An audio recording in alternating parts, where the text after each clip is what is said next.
என்ன தெனாவட்டு இருந்தா பேட்டி எடுக்கிறங்கிற பேர்ல என் வீட்டுக்குள்ளே நுழைஞ்சு என்னுடைய பர்சனல் மேட்டரை பத்தி என்கிட்டயே கேட்ப. உனக்கு எப்படி இதெல்லாம் தெரியும்? யார் நீ? அவ யாருன்னு நான் சொல்றேன் அங்கிள்.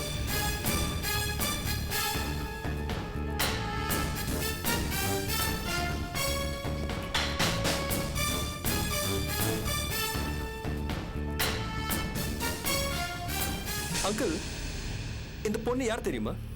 பேரு ஆனந்தி. அந்த அப்பியோட தங்கச்சி. பத்திரிக்கை நிருபருங்கிற ரூட்ல வந்திருக்கா. ஏய், உன் அக்காவால என்னோட மோதி ஜெயிக்க முடியல. அதனால இப்போ அவன் உன்னை இங்க அமுச்சு வச்சிருக்காளா? மாப்பிள, பேட்டி எடுக்க வந்துட்டு இம்சை பண்றா மாப்பிள. சார், கொஞ்சம் மரியாதையா பேசுங்க. ஒரு லேடி ரிப்போர்ட்டர் கிட்ட எப்படி பேசணுங்கிற அந்த டீசன்சியை கொஞ்சம் மெயின்டைன் பண்ணிக்கோங்க. போடா போடா புண்ணாக்கு. சொந்த கதையை பத்தி அனாவசியமா பேசிக்கிட்டு இருக்க. அவளுக்கு என்ன மரியாதை பண்ணி கிடக்கு? சொந்த பிரச்சனையை பத்தி நான் ஒன்னும் அபாடமா கேட்கலையே. நீங்க உஷா அப்பா மேல கஞ்சா வச்சிருக்கிறதா போய் கேஸ் போட முயற்சி பண்ணல. போலீஸ் விட்டு அவரை தூக்கிட்டு வந்து அடிச்சு உதைச்சு மிரட்டல. ஆமா, அதெல்லாம் உண்மைதான். அங்கிளும் மறுக்க மாட்டாரு, நானும் மறுக்க மாட்டேன். அது மட்டும் இல்ல, உஷாவோட கர்ப்பத்துக்கும் நான் தான் காரணம். இப்போ என்னங்கிறீங்க? நான் இன்னும் என்னென்ன தப்பு பண்ணிருக்கேன்னு கூட நீ கேட்கலாம். கேக்குறியா? பதில் சொல்றதுக்கு நான் ரெடியா இருக்கேன்.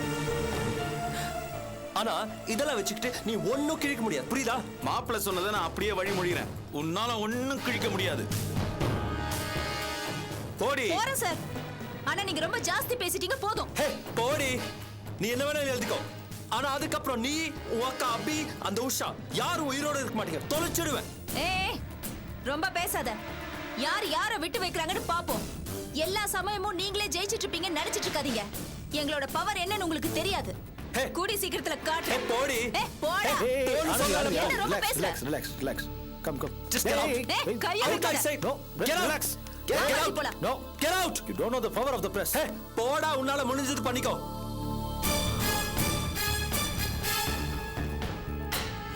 அந்த அப்பிதான் கிரிமினல் லஞ்ச். மொத்த குடும்பமே கிரிமினல். மொத்த குடும்பம் கிரிமினல். இவங்களெல்லாம் மாப்பிள, இதுக்கு போய் ஏன் இப்படி டென்ஷன் ஆகுறீங்க? அரசியல் இதெல்லாம் சகஜம். அந்த பொண்ணு மேட்டரை நான் டீல் பண்ணிக்கிறேன். Come on, take it easy. Okay.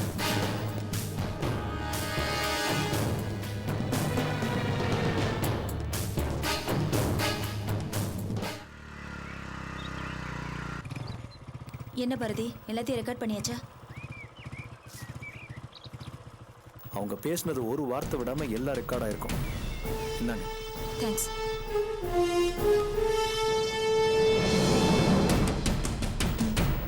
போலாமா? பேரு Anitha.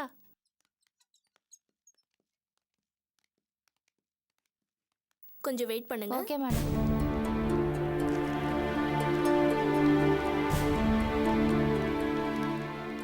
Excuse me. Yes. Psychiatrist doctor Suryamoorthy கிட்ட அப்பாயின்மெண்ட் வாங்கியிருக்கோம். அவரை கொஞ்சம் பார்க்கணும். பேரு Nivetha. Excuse me madam, doctor Suryamoorthy இன்னைக்கு வரல. அவருக்கு பதிலா வேற டாக்டர் வந்திருக்காங்க. அவரை பார்க்கலாம் நீங்க.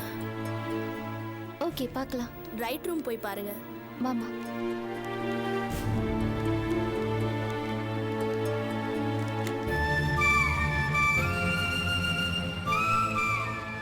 Doctor.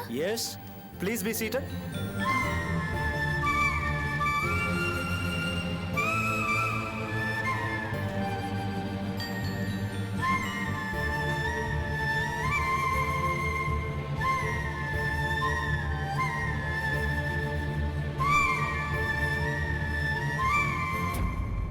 Hello Abhi. what a surprise. என்ன பார்க்க வந்தீங்களா? நோ, நான் பார்க்க வந்தது டாக்டர் சூரியமூர்த்தியை. ஆனா உங்களை பார்க்க வேண்டியதாயிடுச்சு. அதான் இறைவனோட விளையாட்டு. பை தி வே, எதுக்காக நீங்க சூரியமூர்த்தியை பார்க்கணும்? இவர் மிஸ்டர் சிவதாஸ், என் ஃப்ரெண்ட். இது இவரோட பொண்ணு. இவளுக்கு தான் ட்ரீட்மெண்ட். அபி மேடம், உங்களுக்கு இவரை ஏற்கனவே தெரியுமா? தெரியும் சார். என் தங்கச்சி சுமதிக்கு சார் தான் ட்ரீட்மெண்ட் கொடுத்தாரு. என்ன அபி, அவ்வளவுதானா? அதுக்கு மேல என்ன பத்தி சொல்றதுக்கு எதுவும் இல்லையா? இல்ல மிஸ்டர் மகேஷ், இப்ப குழந்தைய பாருங்க முதல்ல ப்ளீஸ். ஓ, இங்க வா இங்க வா இங்க வா கம் ஆன் பேபி. என்ன பண்றது பாப்பாக்கு? டாக்டர் அங்கிள் கிட்ட சொல்றியா? போம்மா. ஏய், டாக்டர் அங்கிள் உன்னை எதுவும் பண்ண மாட்டாரு, பயப்படாத. கம் ஆன் போம்மா. கம் ஆன் பேபி, போம்மா. Come on come on, that's like a good girl. என்னாச்சு குழந்தைக்கு? இவளோட அம்மாவை யாரோ கொடூரமா கொலை பண்ணிருக்காங்க. அதை இந்த பொண்ணு நேர்ல பார்த்திருக்கா. அப்பவே ஷாக் ஆயிருக்கா. ஷாக் ஆனதுல இருந்து இப்படிதான் பிரம்ம பிடிச்ச மாதிரி இருக்கா. யார்கிட்டயுமே பேசுறது இல்ல. குறிப்பா ஆம்பளைங்களை பார்த்தா ரொம்ப பயப்படுறா. My God, இந்த சின்ன வயசுல இவ்வளவு பெரிய ஷாக்கா? டோன்ட் வரி அபி, நான் குழந்தையோட பேசி பார்க்கறேன், சரி பண்ணிடலாம். Don't worry mister Sivadas, come with me. வா வா வா.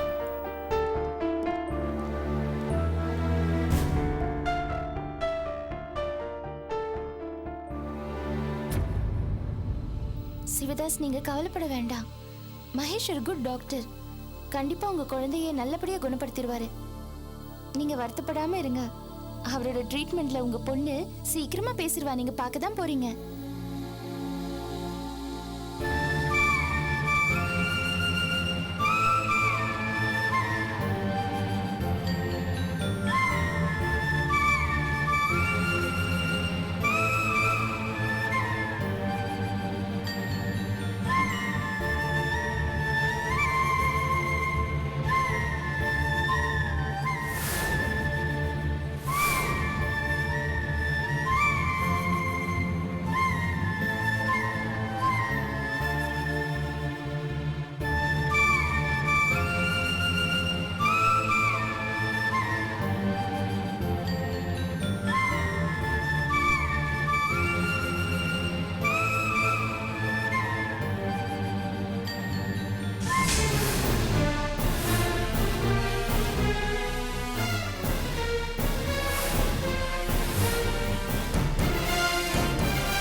அவ்வளவுதான், இதுக்கு போய் இவ்வளவு பயந்த?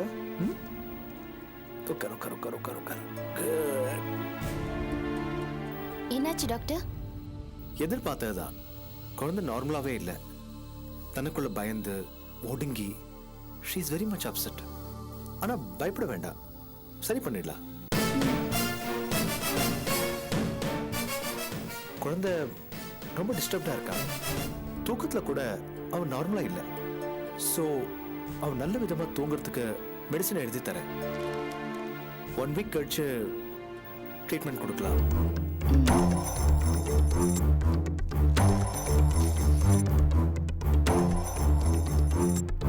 Thank you doctor. ஓகே, அப்ப நாங்க கிளம்புறோம். அப்ப நாங்க கிளம்புறோம் டாக்டர். மிஸ்டர் சிவதாஸ், என்ன என்ன பார்த்தா உங்களுக்கு எப்படி தோணுது?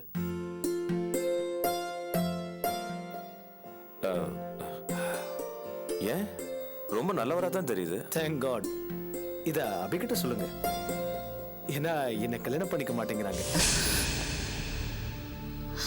Mister Mahesh, please stop it. நாங்க கிளம்புறோம். வாம்மா, வாங்க சார் போலாம்.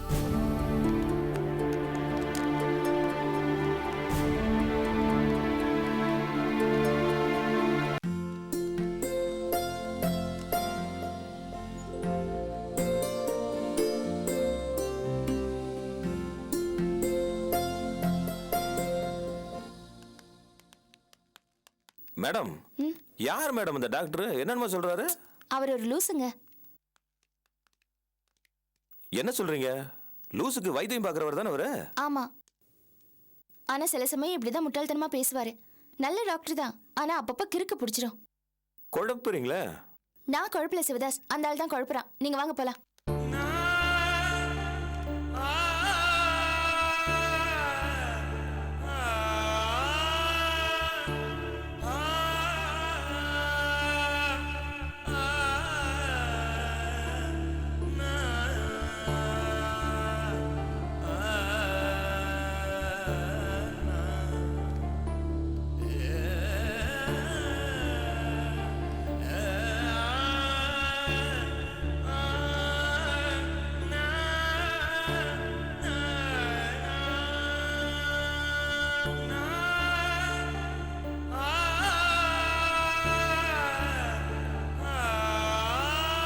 இப்போ உடம்பு எப்படி இருக்கு?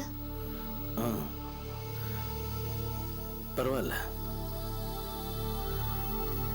அப்பப்போ ட்ரீட்மெண்ட் எடுத்துக்கணுமா? டாக்டர் ரெகுலராக செக்கப்புக்கு வர சொன்னார்.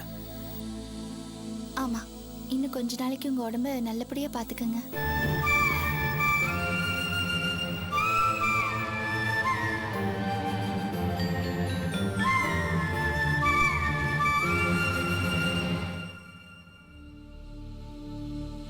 மேடம் போலாமா?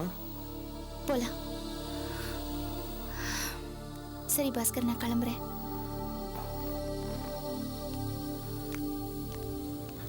அபி, நான் உங்ககிட்ட கொஞ்சம் பேசணும். என்ன?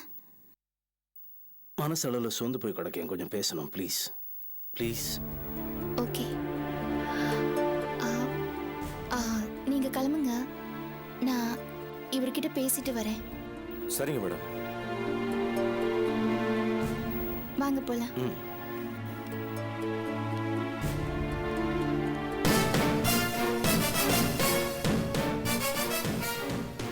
என்னண்ணே இப்படி ஆயிப்போச்சு? யா என்ன ஆச்சு? உள்ள என்னடானா அந்த டாக்டர் கட்டிக்கணுங்கிறான், வெளியே வந்தா கட்டிக்கிட்டவன் பேசணும்னு கூட்டிட்டு போறான். கடுமையான போட்டியா இருக்குண்ணே. இதை கம்பேர் பண்ணும்போது அந்த தொல்காப்பியனே பெட்டர்னு தோணுதுண்ணே. கோச்சுக்காதீங்கண்ணே, இதெல்லாம் பார்த்தா. யோ எனக்கும் உறுத்தல தான் இருக்கு.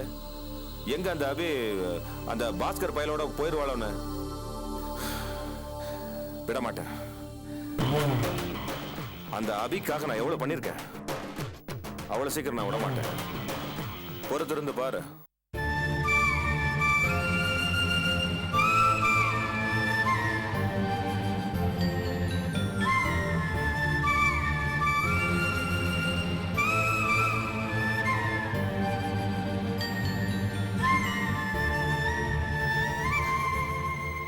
ஏதோ பேசணும்னு சொன்னீங்க, ஆனா யோசிச்சுட்டே இருக்கீங்க. என்ன பேசுறதுன்னு யோசிக்கிறீங்களா? இல்லை அபி, யோசிக்கல. எதையும் யோசிக்க முடியாத அளவுக்கு என் மூளை வறண்டு போயிருக்கு. இது தயக்கம்.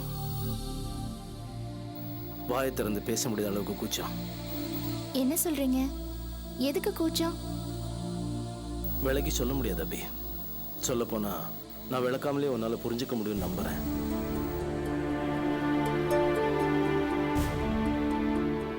அபி, நான் போன்ல உங்ககிட்ட கொஞ்சம் கூட தயக்கம் இல்லாம கூச்சம் இல்லாம ஏன் பேசுறேன் தெரியுமா? அப்ப நான் சாவோட விளிம்புல இருந்தேன்.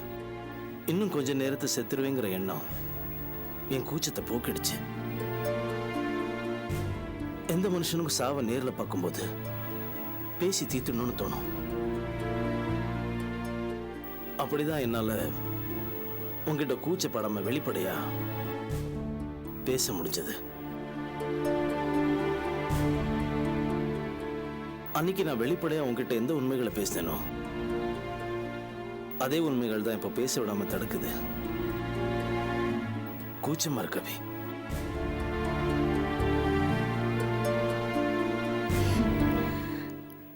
இந்த மாதிரி நீங்க பேசி இப்பதான் முதல் முறையா கேக்குறேன். இதுல கூச்சப்படுறதுக்கு எதுவுமே இல்லை. எல்லாமே இழந்துட்டு தான் நினைச்சு ஒரு நொடியில நீங்க முடிவெடுத்தீங்க. அப்ப நீங்க பேசுனது சரிதான். ஆனா அதுக்கும் இப்ப நீங்க பேச தயங்குறதுக்கும் எந்த சம்மந்தமும் இல்லை. இப்ப நிலைமை வேற. நீங்க பேசலாம். புதுசா புது மனுஷனா பேசலாம். தற்கொலை பண்ணிக்கணும்னு முடிவெடுத்த நிலைமையில தான் நான் இன்னைக்கும் இருக்கேன் அபி. எல்லாத்தையும் இழந்து இப்படி 50 லட்ச ரூபா கடங்காரனா நிக்கிறேன். நான் பழச்சிக்கிட்டேனே தவிர நான் சாக நினைச்சதுக்கான காரணங்கள் அப்படியே முழுசா இருக்கு. யாருக்கு கடன் இல்லை பாஸ்கர்? எல்லாருக்கும் அவங்கவுங்க லெவல்ல கடன் இருக்கு. இன்னைக்கு நான் ஒரு அளவுக்கு நல்ல இடத்துல இருக்கேன். ஆனா எனக்கு எவ்வளவு கடன் இருக்கு தெரியுமா? சொன்னா யாரும் நம்ப மாட்டாங்க. இந்த பணம், கடன், பிரச்சனை இதெல்லாமே லைஃப்ல ஒரு பகுதி. வாழறதுங்கிறது இது எல்லாத்தையும் கடந்த ஒரு விஷயம். இது பாருங்க பாஸ்கர், எக்காரணத்தை கொண்டோ நீங்க சாவை பத்தி யோசிக்க கூடாது. ஒரு முறை அந்த தப்பை பண்ணிட்டீங்க. பண்ண நீ என்னை காப்பாத்திட்ட. அப்புறம் என்ன என்கிட்ட கேக்குறீங்க? ஆமா அபி, உன்கிட்ட தான் கேட்கணும். நீ காப்பாத்தினதுக்கு முன்னாடி இருந்த பாஸ்கர் வேற மாதிரி இருந்தான். போய் சேர வேண்டிய நான் மறுபடியும் கொண்டு வந்து நான் எந்த பிரச்சனையும் தப்பிக்க விரும்பினேனோ அதுக்கு நடுவில் கொண்டு வந்து நிப்பாட்டிட்டேன். மேற்கொண்டு நான் என்ன பண்ணுங்கிறது நீ தான் சொல்லணும். எனக்கு வேற யாரும் இல்லை அபி. நான் தனியாளு. இது பாருங்க பாஸ்கர், மறுபடியும் உங்களுக்கு என்னதான் உதாரணமா காட்ட வேண்டியிருக்கு. நான் கூட தனியாள் தான். என்னோட போராட்டங்களை நான் தனியா தான் சந்திச்சிட்டு இருக்கேன். கோர்ட்டு, கேஸு, ஏன் ஜெயில கூட போயிட்டு வந்தாச்சு. இந்த நிமிஷம் வரைக்கும் நான் போராடிட்டு தான் இருக்கேன். நான் தனியாளு, எனக்கு யாரும் இல்லைன்னு நான் நினைச்சிருந்தா அந்த நொடியிலேயே நான் காணாம போயிருப்பேன். இங்க பாருங்க, நீங்க தைரியமா இருங்க. தைரியத்தை மட்டும் மனசுல வச்சுக்கிட்டா இந்த மாதிரி நெகட்டிவா நீங்க யோசிக்கவே முடியாது.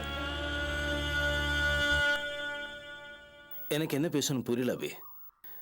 என்னை காப்பாத்தினதுக்கு ரொம்ப தேங்க்ஸ் அப்படின்னு நன்றி சொல்லி கணக்கு தீர்த்திட முடியாது. நான் ஒரு பெரிய கடனாளியா உன் முன்னாடி நிக்கிறேன். இங்க பாருங்க பாஸ்கர், உங்களுக்கு இருக்கிற மனபாரமே போதும். அதுல இந்த நன்றி உணர்ச்சியையும் சேர்த்து அனாவசியமா அவஸ்தைப்படாதீங்க. நான் எதையும் எதிர்பார்த்து உங்களுக்கு உதவி பண்ணல. நீங்க ஃபோன் பண்ணி உங்க நிலைமை தெரிஞ்ச பிறகு என்னால வேற விதமா நினைக்க முடியல. ஏன்னா என்னோட இயல்பு அது. இப்ப கூட சிவதாஸோட குழந்தைக்கு உடம்பு சரியில்லைன்னு ஹாஸ்பிட்டல் கூட்டிட்டு வந்தேன். அப்படி இருக்கும்போது நீங்க உயிருக்கு போராடிட்டு இருக்கீங்கன்னு தெரிஞ்சும் என்னால ஒதுங்கி போயிட முடியுமா? ஒரு ஜீவன் துடிக்கும் போது அதை கண்டுக்காம போக என்னால முடியாது பாஸ்கர். அதான் உங்களை காப்பாத்துறதுக்கு நான் ஓடி வந்தேன். அவ்வளவுதான் அபி. ஆமா, அதை தாண்டி வேற என்ன இருக்கும்னு நீங்க நினைக்கிறீங்க?